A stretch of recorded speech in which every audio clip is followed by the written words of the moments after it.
Goeglein, if you're a frequent watcher of AM Arizona, you realize that she reviews the best books out there. Today, it's our turn to review one of the best books out there. Don't Die with Vacation Time on the books. Andrea Goeglein is the author. I read this. It's about a 30 to 45-minute read, depending on how much you stop and ponder the profound things that are said in here. Fabulous book. I love the title, and I love your focus. You've really taken so many of the thoughts that we talk about, and you have reviewed many books on our show. Right. But you have the knack and the ability to bring it down, and I don't mean to, I like to simplify. Audience knows that about me. This is my mission in life. This complex woman likes to have things simple. I mean, this says so much. Thank you. You know, so much of what is in this book, as you well know, emanated from my experience in Prescott, Arizona. And that started with me coming on this show to actually promote the event that was in the book. And Power, Prosperity, and PPWC, the Professional Women's Conference that we had for 3 years and that I thought was going to go on forever and be associated with the hotel forever. Isn't it amazing we think things are going to go on forever? Listen, I'm still paying those website fees for all the years that I had booked out. I really had plans. I was there with it.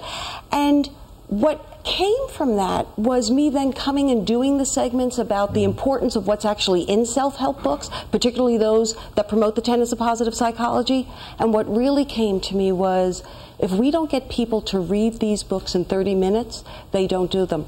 And your last author, Sarah, told me something very interesting, which I didn't know. I know a lot of things about the stats of selling books, but this one I didn't know. And it is that generally, a person that buys, the population that buys books, even after they've bought it, only 7% of them actually read the book. wow. Wow, that is staggering. Yeah. So They just want to hold it or what? Or look at it or what? They become intrigued. Or I'm going to read this when I have time. Right. And, you know, part of the things, you hook people with titles, you hook people with graphics, which my bikini-laden little lady with her margarita is thanks to my daughter Dana. But the message inside it, you will notice, especially for those who have seen so many of these segments, we're talking about becoming aware of what your perspective is, and that when that perspective changes, you actually see things very differently. Is it kind of like living your bucket list while you're here on Earth? Well, one of the many titles under the Don't Die series will be Don't Die with a Bucket List.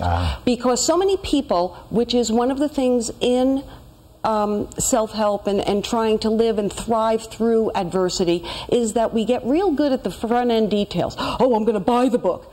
Then you're not going to read the book. Then I'm going to make the bucket list. But I'm not going to do it. An anonymous quote out there that goes something like this: the sublimity of living is to do the things when we're alive that we wish, that we desire when we're dying. Yes. And if you notice, I really messed that one up. But your point of quotes, they stick with us, and that's the other design of the book. On almost every page, the layout of the book is that there is a quote. Like, there's a quote about, in the chapter leading in, or the conversation leading into vacations, and the conversation I had around vacations, which is, a vacation is what you take when you can no longer take what you've been taking. But I think the thing about quotes, because we all love the quotes, we need to live it, is your point. Yes. Here's a quote, I'm going to live it, or I'm going to do it. And the beauty of this is, vacation time catches us here. Yes, it's a metaphor. It's a metaphor. Definitely, because in it you do allude to physical vacation, but there's so much more under the title of Vacation Time. You know, it is the story of two people, myself being one of them, and a very dear business friend, Merrill, who our paths crossed in lots of different ways, but it ties through what occurred in Prescott with the Women's Conference and receiving a phone call from her, which is an unusual thing. And I'm going to tell you one of those beautiful God wink moments known as synchronicity that just occurred 10 minutes ago. As I sat waiting to do this segment, my phone vibrated, and it was Merrill. Wow. Okay? And so during break, I listened to the message, and she had just received the book. And it was one of those, for those who read the book, and they will because they can do it in 30 minutes, you'll see the synchronistic meaning of that, and the awareness. You know, the last time I didn't pick up her call when I saw her name, and it was a not so good thing.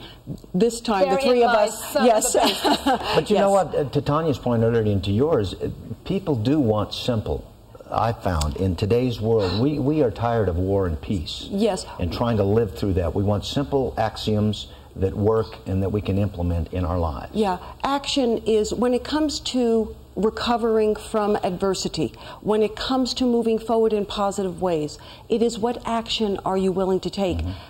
Becoming more aware of your perspective is actually an action. You've heard me say many times, getting quiet so that you can listen to the intuitive voice, whether it's telling you something medically that's going on in your body, or whether it's telling you something about, you know, I'm not feeling good. Every time I go to work, I just don't feel very good. Well, what's going on in that work environment that's causing you not to feel very good? Exactly. Yes, that's the concept of, you know, a vacation is what you take when you can no longer take what you want. So we all should be sublime and make sure that we do alive those things that we will desire that we had done when we're dying. Very well put. Well, I don't know.